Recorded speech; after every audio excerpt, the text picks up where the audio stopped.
નમસ્તે વિદ્યાર્થી મિત્રો, ઉમા વિદ્યા સંકુલની યુટ્યુબ ચેનલમાં આપ સૌનું હાર્દિક સ્વાગત છે। ધોરણ 9ની અંદર આપણે વિજ્ઞાન વિષયની અંદર આપણે છેલ્લે પ્રકરણ 6 પેશીઓની ચર્ચા કરતા હતા, જેની અંદર આપણે છેલ્લે જોયું વર્ધનશીલ પેશી કેને કહેવાય, પછી પાશ્ચીય વર્ધનશીલ પેશી, અંતર્વિષ્ઠ વર્ધનશીલ પેશી, અગ્રસ્થ વર્ધનશીલ પેશી, આપણે એના પ્રકારો જોયા અને છેલ્લે એક પ્રયોગ પણ જોયો હતો। ડુંગળીનો જે ડુંગળી હતી એને આપણે પાણીમાં બોળી રાખી હતી અને અમુક દિવસો સુધી એને એમને રાખી હતી, જેના કારણે એના મૂળિયામાં કંઈક આપણને વધારો જોવા મળ્યો હતો। રેડી? તો હવે આપણે આગળ જોઈએ। આપણે હવે જોવાનું છે 6.2.2 મુદ્દા નંબર। આપણે મુખ્ય મુદ્દો જે હતો 6.2 એની અંદર વનસ્પતિ પેશીઓ જે ચાલતું હતું એની અંદર આપણે 6.2.1 પહેલો મુદ્દો આપણે પૂર્ણ કર્યો હતો। રેડી? હવે આપણે જોવાનું છે 6.2.2 બીજો પેટા પ્રકાર, જેની અંદર જેનું નામ છે સ્થાયી પેશી। સ્થાયી પેશી કેને કહેવાય? કોઈ પણ સજીવ હોય તો એની અંદર ઘણી બધી પેશીઓ છે એ સ્થાયી હોય છે, કે જેનું કોઈ વિકાસ કે આ તે એનું હલનચલન કે એ જોવા મળતું નથી। એની આજે આપણે ચર્ચા કરવાની છે।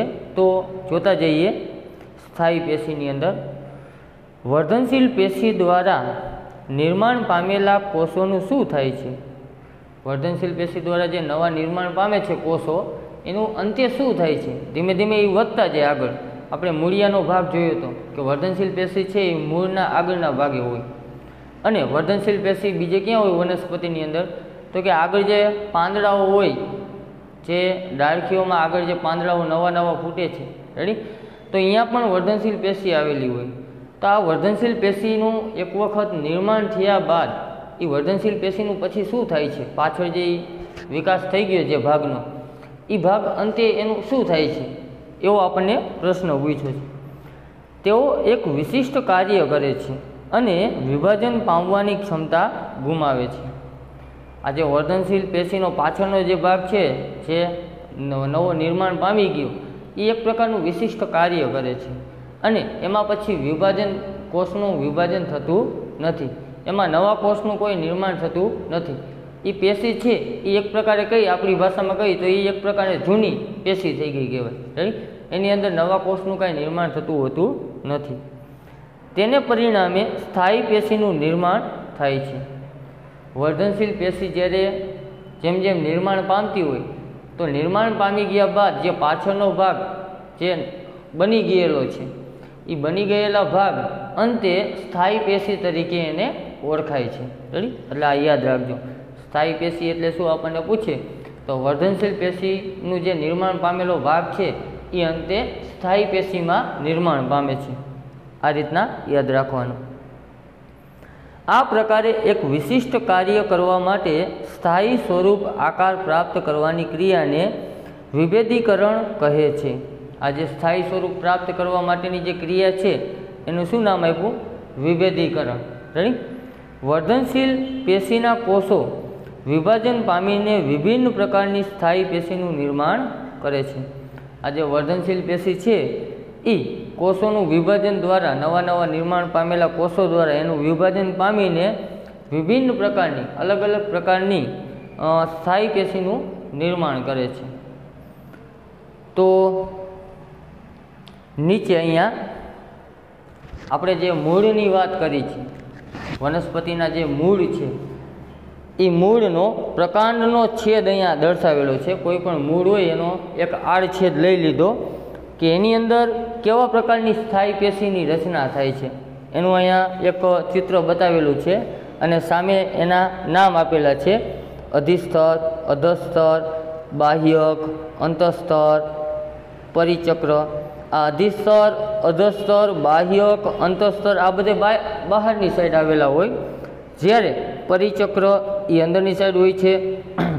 અન્નવાહક જે અહીંયા લીલા કલરના જે તમને ભાગ દેખાય છે અંદર, રેડી? એ શું છે?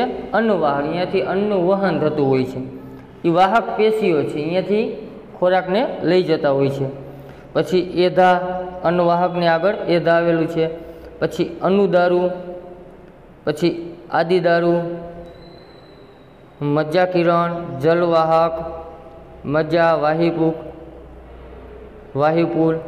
હવે જો અહીંયા આડો છેદ ને અહીંયા ઊભો છેદ કરેલો છે. રેડી? આમ આડો ભાગ કાપેલો છે. આ ચોક છે, આ ચોકને આપણે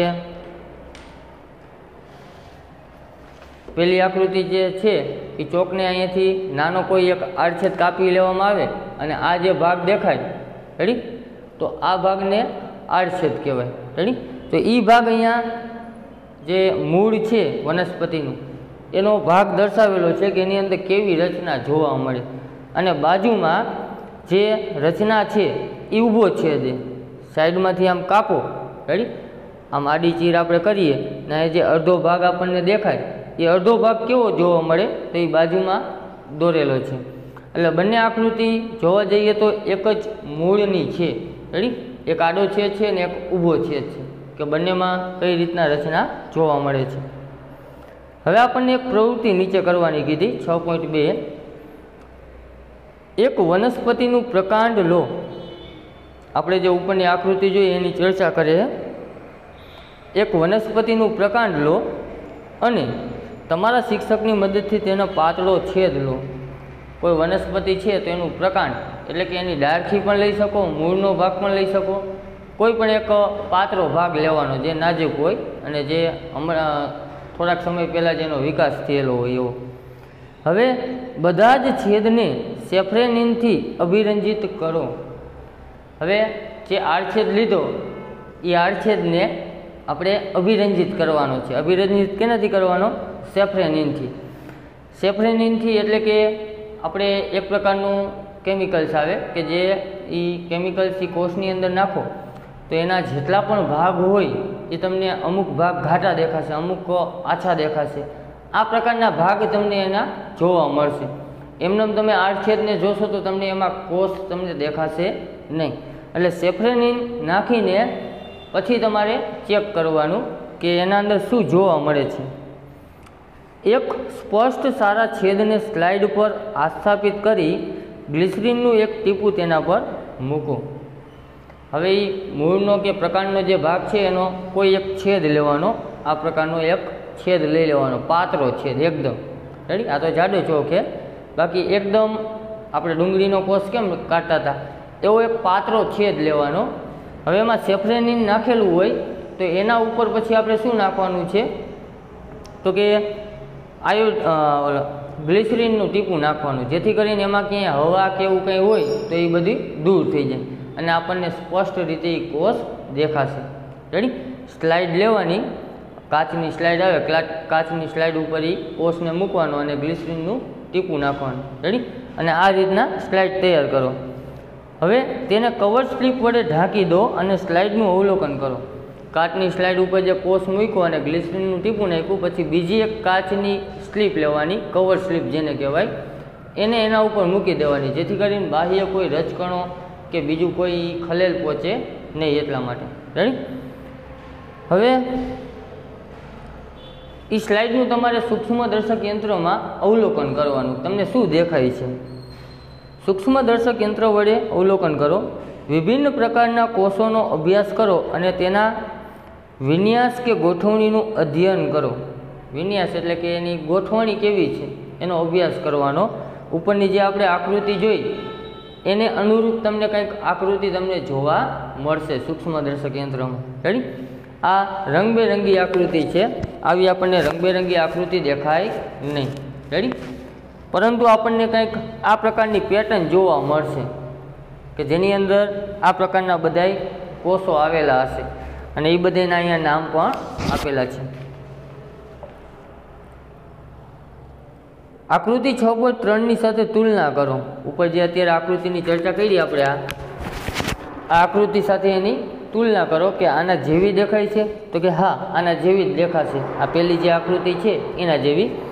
આ ઊભો આડછેદ છે, આપણે ઊભો આડછેદ નહીં પણ આડો આડછેદ લીધો તો એટલે આના જેવી દેખાય. ઊભો આડછેદ લ્યો તો થોડા ઘણા જેવી આના જેવી દેખાશે. રેડી?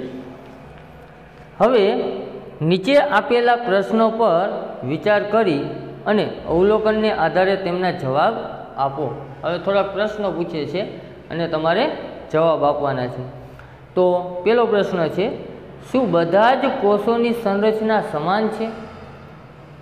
જેટલા પણ કોષો આપણે લીધા એ બધાની સંરચના કેવી છે? સમાન છે. તો એની અંદર જે કોષો હશે એ બધાય કોષો તમને જુદા જુદા દેખાશે. અહીંયા તમે આકૃતિમાં જોઈ શકો છો કે બધાય કોષો એક સરખા છે નહીં. અમુક વર્તુળાકાર છે, અમુક તરબૂચની ચીર હોય એના જેવા છે, અમુક વચ્ચે ટપકા આવેલા છે, બધું અલગ અલગ દેખાશે. રેડી? બીજો પ્રશ્ન કીધો, કેટલા પ્રકારના કોષો જોવા મળે છે? તો કે ઘણા બધા પ્રકારના કોષો અંદર જોવા મળે છે. અહીંયા આકૃતિમાં આપેલા છે એમાં તમે જોઈ શકો છો કે એની અંદર કોષો કેટલા બધા છે, જેટલા નામ આપ્યા એ બધે કોષો આવેલા છે. ત્રીજું, શું આપણે તેના કારણો પર વિચારી શકીએ છીએ કે કોષોના આટલા પ્રકાર શા માટે છે? તમને એવું પૂછે છે કે આટલા બધા કોષો શા માટે છે એમ વનસ્પતિની અંદર, વિચારી શકો? તો કે છે હા, કારણ કે દરેક કાર્ય કરવા માટે અલગ અલગ કોષો આવેલા હોય છે. કોઈ એક જ કોષ બધું કાર્ય કરી શકતો નથી. એક કોષીય સજીવમાં એવું જોવા મળે, પરંતુ બહુકોષીય સજીવમાં આ વસ્તુ જોવા મળતી નથી. એટલા માટે એક કરતાં વધારે કોષો આવેલા હોય છે અને બધાનું કાર્ય જુદું જુદું હોય છે. આપણે મૂળના આ આડા છેદ લઈ શકીએ તથા બીજી વનસ્પતિના મૂળ અને પ્રકારના પણ છેદ લઈને અભ્યાસ કરી શકીએ. એનો તમે ઊભો આડછેદ લઈ શકો અને બીજી કોઈ વનસ્પતિના પ્રકાંડ કે મૂળના તમે કોષો પણ લઈને એનું અવલોકન કરી શકો કે બીજા કોઈ વનસ્પતિમાં કાંઈ અલગ જોવા મળે છે, આવું અવલોકન આપણે કરી શકીએ.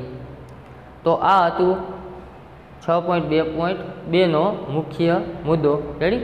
હવે એની અંદર સ્થાયી પેશીની અંદર એ પેટા પ્રકાર આવે છે. રેડી?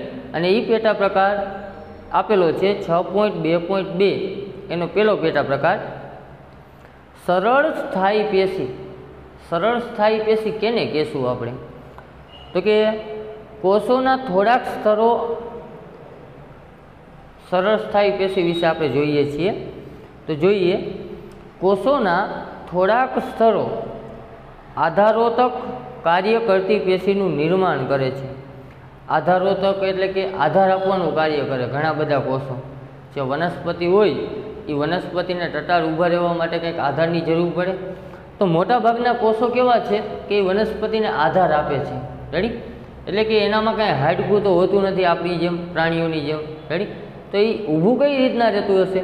તો કે આ કોષની મદદથી. એટલા માટે મોટાભાગના કોષો આધારોતક કાર્ય કરે છે. તેને મૃદુતક પેશી પણ કહે છે. આ પ્રકારની જે કોષો છે એને મૃદુતક પેશી પણ કહેવાય.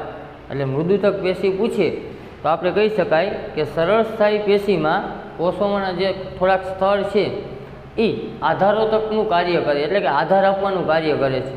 રેડી?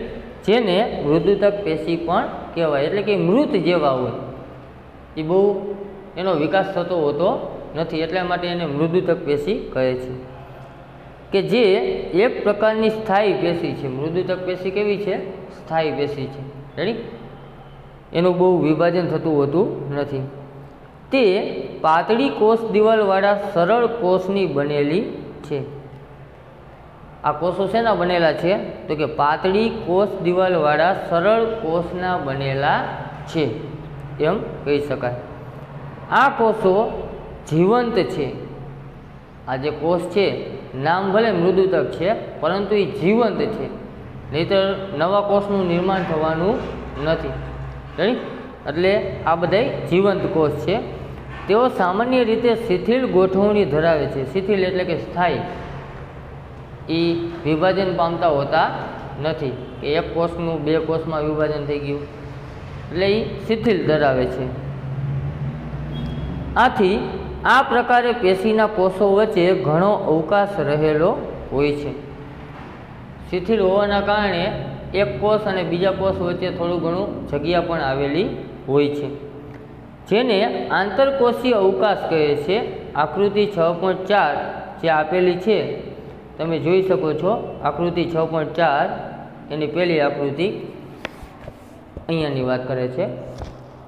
આ આકૃતિ 6.4, આ બધી આકૃતિ છે એમાં પહેલી આકૃતિ, એમાં આંતરકોષીય અવકાશ, આ જે બબે કોષ જોડાઈએ તો એમાં વચ્ચે વચ્ચે જરાક જરાક તમને જગ્યા દેખાય છે, દેખાય અહીંયા વચ્ચે ધોરું ટપકું, રેડી? તો એ વચ્ચે થોડુંક અવકાશ આવેલો છે. બધા કોષો એક સળંગ આખો કોષ નથી, તો એક કોષ સાથે બીજો કોષ જોડાશે તો વચ્ચે થોડી ઘણી જગ્યા રહી જશે. તો આપણે વનસ્પતિને ઘણી વખત દબાવતો હોય તો આપણને ઓછી લાગે. એનું કારણ શું છે? તો કે આ જગ્યાના કારણે, રેડી? અહીંયા વચ્ચે અવકાશ આવેલું છે. આ પેશી વનસ્પતિઓને આધાર આપે છે. આ પેશી શું કાર્ય કરે? વનસ્પતિને આધાર આપવાનો. અગાઉ આપણે વાત કરી લીધી કે આ પેશીઓને શું કીધું? આધારોતક કાર્ય કરે છે, એટલે કે આધાર આપવાનું કાર્ય કરે છે. વનસ્પતિને ટટાર સીધા ઊભા રહેવા માટે બળ પૂરું પાડે છે અને ખોરાકનો સંગ્રહ પણ કરે છે. અને એની અંદર પ્લસમાં બીજું શું જોવા મળે છે? ખોરાકનો સંગ્રહ થયેલો પણ જોવા મળે છે. કેટલીક પરિસ્થિતિઓમાં તે ક્લોરોફિલ ધરાવે છે.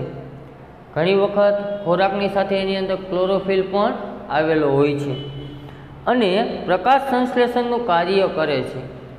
આ જે સરળ સ્થાયી પેશી છે એ પ્રકાશ સંશ્લેષણનું કાર્ય કરે, પ્રકાશ સંશ્લેષણનું કાર્ય કરીને ખોરાકને અહીંયા ને અહીંયા જ જમા કરે છે અને એની અંદર ક્લોરોફિલ હોવાના કારણે આ પ્રકાશ સંશ્લેષણની ક્રિયા થતી હોય છે. તેથી તેને હરિત કણોતક કે નીલ કણોતક પેશી પણ કહે છે. એની અંદર ક્લોરોફિલ હોવાના કારણે એને હરિત કણોતક કે નીલ કણોતક પેશી પણ કહેવાય છે. જલીય વનસ્પતિઓમાં મોટા હવા કોટરો કે વાત કોટરો મૃદુતક પેશીના કોષમાં હોય છે. પાણીમાં જે વનસ્પતિ હોય છે એની જે સરળ સ્થાયી પેશી છે એની અંદર હવા કોટરો હોય, એટલે કે હવાની આપ-લે કરવા માટેના છિદ્ર હોય છે. કારણ કે એને ઓક્સિજન ક્યાંથી લેવાનું? તો કે પાણીમાંથી, રેડી? કાર્બન ડાયોક્સાઇડ કે ઓક્સિજન એની આપ-લે શેમાંથી થઈ છે? તો કે પાણીમાંથી. એટલા માટે વનસ્પતિની અંદર જે જલીય વનસ્પતિ છે એની અંદર હવા કોટરો કે એને વાત કોટરો પણ કહેવાય, એ મૃદુતક પેશીના કોષની અંદર આવેલા હોય છે, જે વનસ્પતિઓને તરવા માટે તારક બળ આપે છે. ઘણી બધી વનસ્પતિ તમે જોઈ હશે, ઉદાહરણ તરીકે કમળ. તો કમળ તમે જોશો તો કમળના પાંદડા હંમેશા જોઈજો પાણીની ઉપર જ હશે, એ પાણીની અંદર ડૂબેલા હશે નહીં. તો એ પાણીની માથે શું કામ તરે છે? એ ડૂબી કેમ નથી જતા? તો એની અંદર શું આવેલું છે? હવા કોટરો આવેલા છે, હવાના છિદ્ર આવેલા છે, જેના કારણે એની અંદર હવા ભરાયેલી હશે. એના કારણે પાંદડું સતત પાણી ઉપર તૈરા રાખશે. આપણે જે જમીન ઉપર વનસ્પતિ ઉગે છે એનું પાંદડું જો પાણીમાં નાખો તો એ ડૂબી જશે, રેડી? લીલું પાંદડું, સૂકું નહીં. તો જે આ જમીન ઉપર ઉગતી વનસ્પતિ છે એમાં આ પ્રકારની સિસ્ટમ હોતી નથી, પણ જલીય વનસ્પતિ છે એના પાંદડાની અંદર શું છે? વાત કોટરો, એટલે કે હવા કોટરો આવેલા છે, જે વનસ્પતિને તરવા માટે એક બળ પૂરું પાડે છે. આ પ્રકારની મૃદુતક પેશીને વાયુતક પેશી કહે છે. આ પ્રકારની જે વનસ્પતિ છે, રેડી? આ પ્રકારની જે પેશી છે મૃદુતક પેશી, એને વાયુતક પેશી કહે છે. પ્રકાંડ અને મૂળની મૃદુતક પેશી પોષક દ્રવ્ય અને પાણીનો સંગ્રહ પણ કરે છે. આની અંદર પોષક દ્રવ્ય પણ આવેલા હોય. ખોરાક હવે જો એની અંદર સંગ્રહ થતો હોય તો પોષક તત્વોને સંગ્રહ કરવાના જ છે, અને સાથે સાથે પાણીનો સંગ્રહ પણ આની અંદર થયેલો જોવા મળે છે. આગળ જોઈ, વનસ્પતિઓની નમ્યતાનું લક્ષણ એક અન્ય સ્થાયી પેશી સ્થૂલ કોણક પેશીને કારણે હોય છે. વનસ્પતિમાં જે નમી જવાની જે એનામાં ગુણધર્મ હોય, નમ્યતાનું લક્ષણ, એ કેના કારણે છે? તો કે અન્ય એક સ્થાયી પેશી છે જેનું નામ છે સ્થૂલ કોણક પેશી, એના કારણે જોવા મળે. આપણે જે વનસ્પતિને ખેંચી તો એ સરળતાથી નમી જતી હોય, રેડી? તો એ સ્થૂલ કોણક પેશીના કારણે જોવા મળે છે. તે વનસ્પતિઓના વિવિધ ભાગોમાં પર્ણ, પ્રકાંડ તૂટ્યા વગર નમ્યતા આપે છે. ઘણી બધી વનસ્પતિ તરત તૂટી જતી હોય તો એની અંદર આ સ્થૂલ કોણક પેશી ઓછી હશે, પરંતુ ઘણી બધી વનસ્પતિ એવી છે કે એની ડાળખીને તમે ખેંચો કે પાંદડાને તમે વારો તો એ સરળતાથી તૂટતા નથી, પરંતુ એ વળી જાય છે, એટલે કે નમી જાય છે। રેડી? એ શેના કારણે? તો કે આ સ્થૂળકોણક પેશીના કારણે। જે પણ આ સ્થૂળકોણક પેશી પણ ક્યાં આવેલી છે? સરળ સ્થાયી પેશીની અંદર આવેલી છે। તે વનસ્પતિઓને યાંત્રિક આધાર પણ આપે છે। આ સ્થૂળકોણક પેશી છે એ વનસ્પતિને આધાર આપવાનું પણ કાર્ય કરે છે। આપણે આ પેશીને અધિસ્તરની નીચે પર્ણદંડમાં મેળવી શકીએ છીએ। આ પેશીના કોષો જીવંત, લાંબા અને કોણીય બાજુએ અનિયમિત મોટા હોય છે અને કોષોની વચ્ચે ઓછા અવકાશ હોય છે। આકૃતિ જુઓ 6.4 એની બી આકૃતિ, પહેલી અને બીજી આકૃતિ।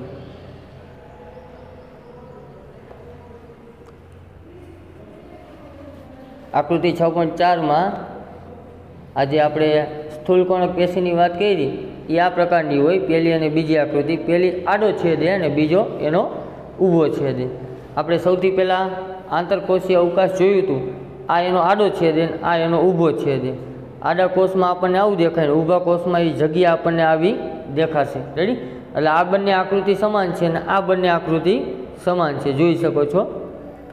તો સ્થૂળકોણક પેશીની રચના આ પ્રકારની હોય, જે નમ્યતાનું કારણ છે, જે નમી જવાનું, રેડી, સરળતાથી ન બટકાવે, આધાર આપવાનું કાર્ય પણ આ જ કરે છે। તો એનો આડો આડછેદ આવો છે ને ઊભો આડછેદ આ પ્રકારનો છે, જેના અલગ અલગ નામકરણ આપેલા છે। બહારની તરફ કોષ દિવાલનું સ્થૂલન છે, રેડી, બાહ્ય કોષ દિવાલ આવેલી છે, પછી એની અંદર કોષ કેન્દ્ર આવેલું છે, પછી એની વચ્ચોવચ્ચ જે ધોરો પ્રદેશ છે એ શું છે? રસધાની છે, રેડી, અને બહારની તરફ કોષ દિવાલનું એક આખું પડ આવેલું છે, રેડી। અને એનો ઊભો આડછેદ લઈએ તો ઊભા આડછેદમાં અલગ અલગ વળી નામ આવે છે।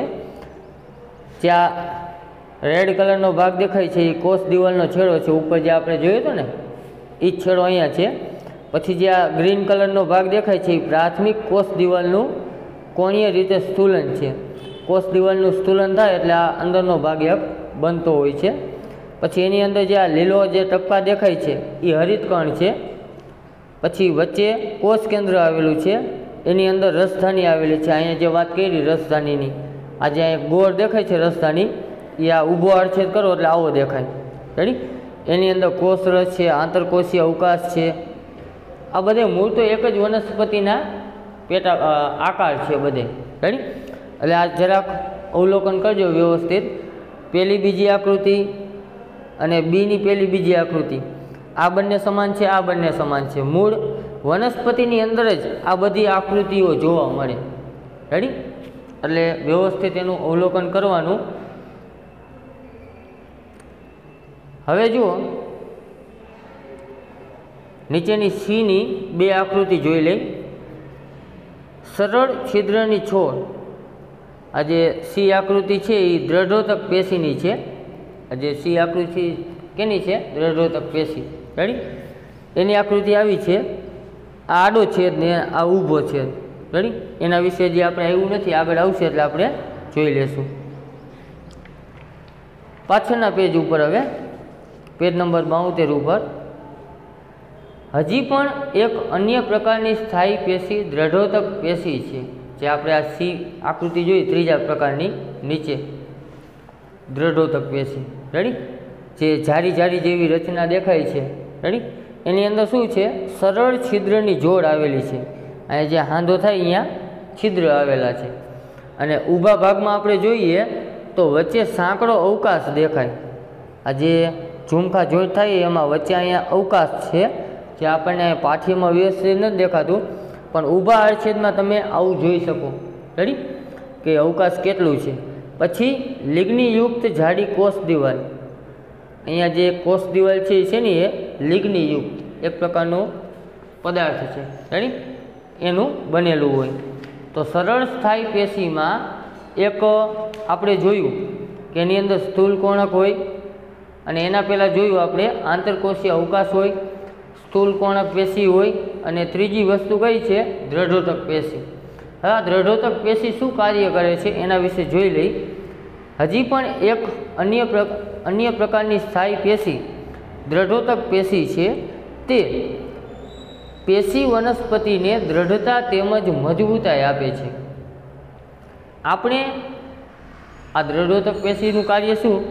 તો કે વનસ્પતિને દ્રઢતા તેમજ મજબૂતાઈ. વનસ્પતિ જે મજબૂત છે એ શેના કારણે છે? તો કે આ દ્રઢોતક પેશીના કારણે. આધાર આપવાનું કાર્ય પણ આ કરી શકે છે. રેડી? એટલે એક જ પ્રકારની વનસ્પતિઓ અલગ અલગ પ્રકારનું આ રીતના આપણને જોવા મળે છે કે મજબૂતાઈ આપે છે. આગળ જોઈ આપણે નારિયેળની રેસાયુક્ત છાલને જોયેલી છે. તમે નારિયેળને જોયું હોય તો નારિયેળની ઉપર છાલ નીકળતી હોય છે. રેડી? તે દ્રઢોતક પેશીની બનેલી છે. ઉપરની જે છાલ છે એ શેની બનેલી છે? દ્રઢોતક પેશીની. નારિયેળને મજબૂતાઈ આપવા માટે. રેડી? તમે સરળતાથી એને ખોલી શકતા નથી. આ પેશીના કોષો મૃત હોય છે. નારિયેળ તમે જુઓ તો પછી નારિયેળના રેસાઓ છે એ કેવા હોય છે? મૃત હોય છે. તે લાંબા અને પાતળા હોય છે કારણ કે આ પેશી કોષની કોષ દિવાલ લિગ્નિનને લીધે જાડી હોય છે. એ રેસા જે છે એ લાંબા અને પાતળા હોય. રેડી? અને એની કોષ દિવાલ છે એ કેવી હશે? લિગ્નિનના કારણે જાડી હોય છે. લિગ્નિન એટલે કોષને દ્રઢ બનાવવા માટે સિમેન્ટ જેવું કાર્ય કરવા માટેની એક રાસાયણિક પદાર્થ છે. આપણે વાત કરી ને કે લિગ્નિન એક પ્રકારનો પદાર્થ છે, રાસાયણિક પદાર્થ છે. એનું કાર્ય શું? તો કે સિમેન્ટ લગાવ્યું તો આપણે કેમ મજબૂતાઈ આવે છે એ રીતના લિગ્નિન એ આ વનસ્પતિની અંદર જ્યાં લાગે ત્યાં એક પ્રકારનું મજબૂતાઈવાળું પડ બની જાય, જેના કારણે એ સરળતાથી તૂટતું નથી.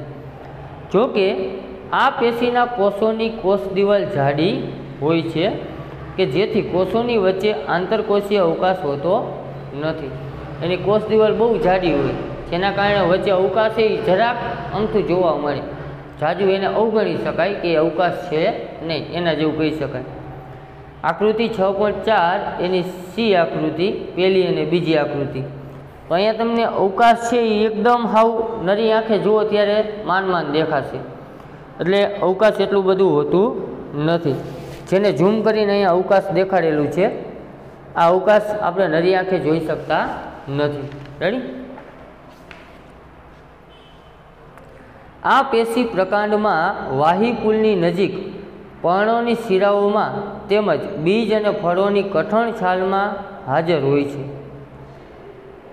આ આપણને દ્રઢોતક પેશી ક્યાં જોવા મળશે? તો કે વાહીપુલની નજીક જે વાહક પેશી હોય, જ્યાંથી વહન થતું હોય, એની રક્ષણ કરવા માટે એની નજીક પર્ણોની શિરાઓમાં, પાંદડું તમે તોડો તો એમાં શિરાઓ હોય મજબૂતાઈ માટે. આમ વચ્ચેથી એક જાતું હોય ને એમાંથી કેટલાય ડાળખાઓ પડતા હોય પાંદડાની અંદર, ઝારી જેવું તમને દેખાય. રેડી? એ શિરાઓમાં તેમજ કોઈ બીજ હોય, કોઈ પણ વનસ્પતિનું બીજ હોય, માથે એક પડ ચડાવેલું હશે. રેડી? ફળોની કઠણ છાલમાં હાજર હોય છે. કોઈ ફળ છે તો અંદર બીજના રક્ષણ માટે છાલમાં આ દ્રઢોતક પેશી આવેલી હોય છે. તે વનસ્પતિને ભાગોને મજબૂતાઈ આપે છે. અંદરના ભાગને રક્ષણ કરવા માટે બહારની તરફ એ દ્રઢોતક પેશી આવેલી હોય છે રક્ષણના કાર્ય માટે. રેડી? તો આ હતું સરળ સ્થાયી પેશી. સ્થાયી પેશીનો પહેલો પેટા પ્રકાર સરળ સ્થાયી પેશી. તો હવે એના માટે હજી એક આપણને પ્રવૃત્તિ કરવાની કહીએ છીએ. હજી મુદ્દો આપણે સમજવાનો જ છે, હજી પૂર્ણ થતો નથી. તો જોઈએ એ પ્રવૃત્તિ શું કહે છે. પ્રવૃત્તિ 6.3 રિયો એટલે કે ટ્રેડસ્કેન્સિયાના તોડેલા તાજા પર્ણને લો.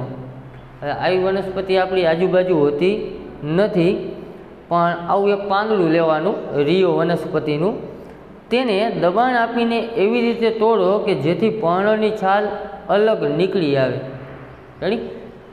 આ વનસ્પતિ કેના જેવી હશે? તો કે આપણે કુંવર પાઠું હોય. રેડી? તો એ વનસ્પતિને તમે પકડીને આમ મહરો તો બે પડ નોખા થઈ જાય. થઈ જાય ને? કારણ કે વચ્ચે ઓલો પદાર્થ હોય અને ઉપરની છાલ ને નીચેની છાલ બે અલગ થઈ જાય. એને આમ દબવી, એને આમ મહરો તો બે છાલ જુદી પડી જશે. એટલે એને આ રીતના તોડવાની, દબાણ આપીને એ રીતના તોડવાની, પર્ણની છાલ અલગ નીકળી જાય.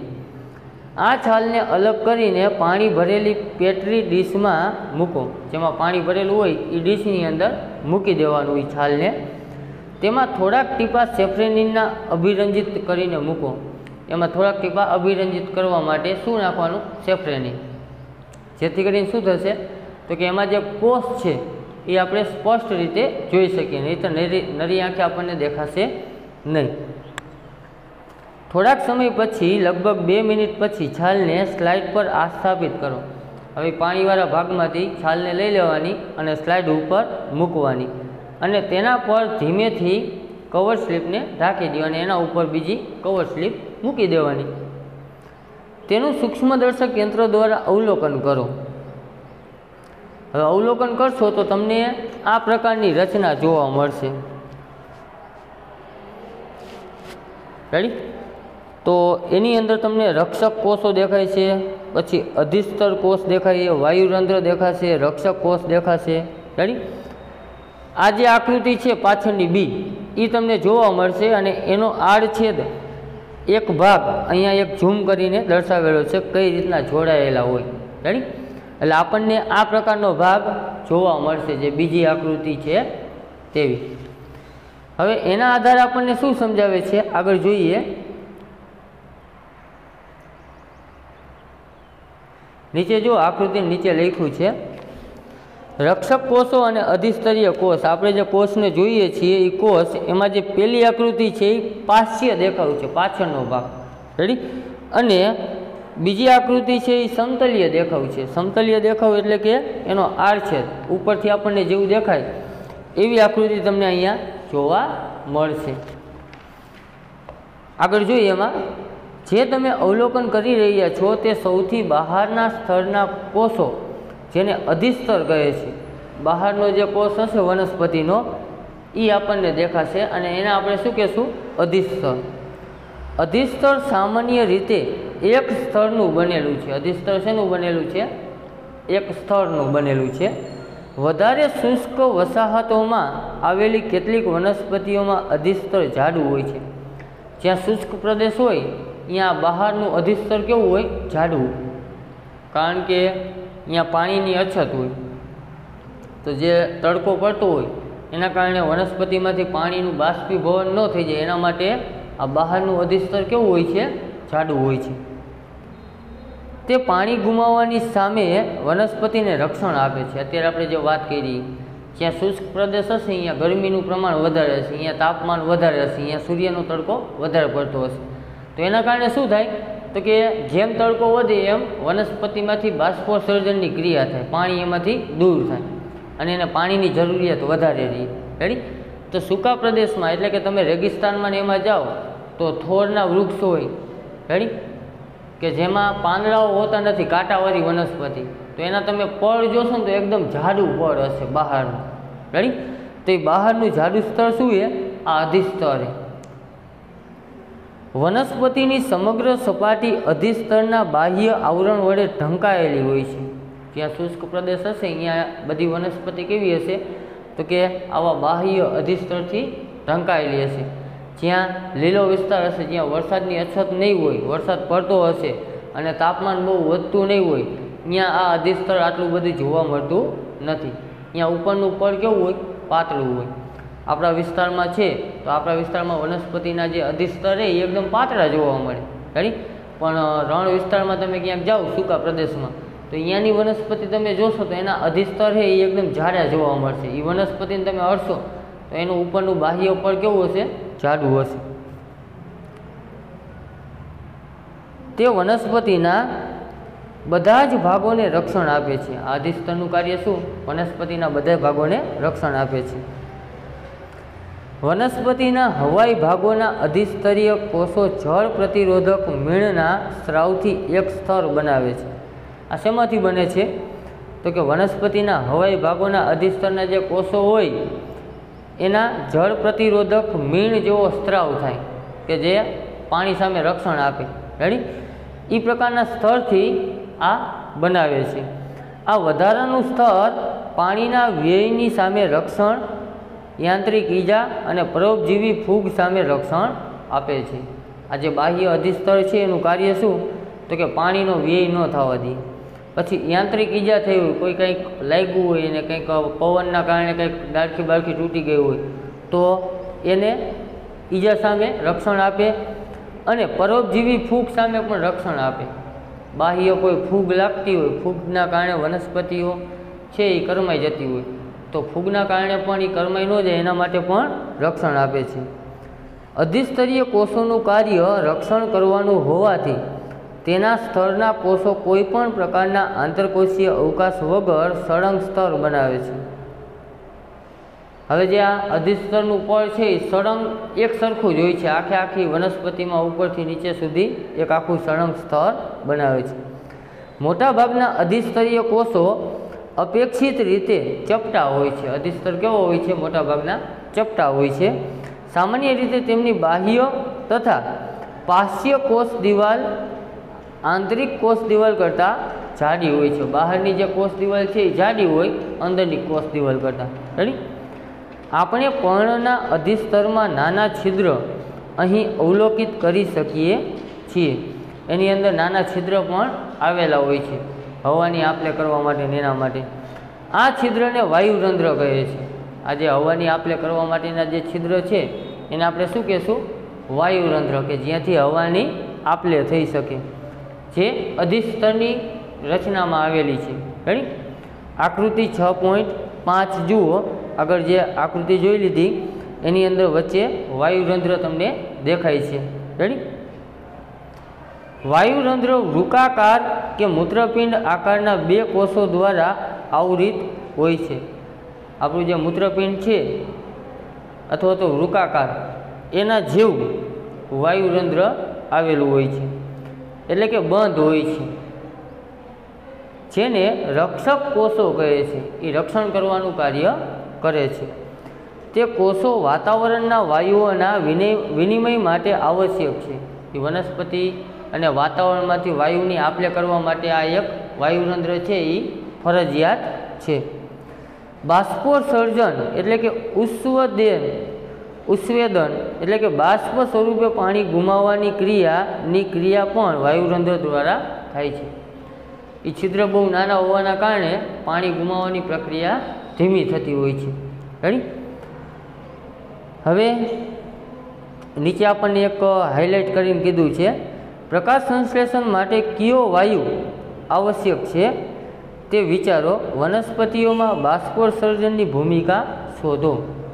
પ્રકાશ સંશ્લેષણ માટે આપણે બધા જાણીએ છીએ, પ્રકાશ સંશ્લેષણની ક્રિયા માટે વનસ્પતિને CO2 એટલે કે કાર્બન ડાયોક્સાઇડ વાયુ જરૂરી છે, જે વાયુરંધ્રની મદદથી શ્વાસોશ્વાસની ક્રિયા થતી હોય છે. CO2 વાયુ લી અને વધારાનો ઓક્સિજન વાયુ એ દૂર કરે છે. રેડી?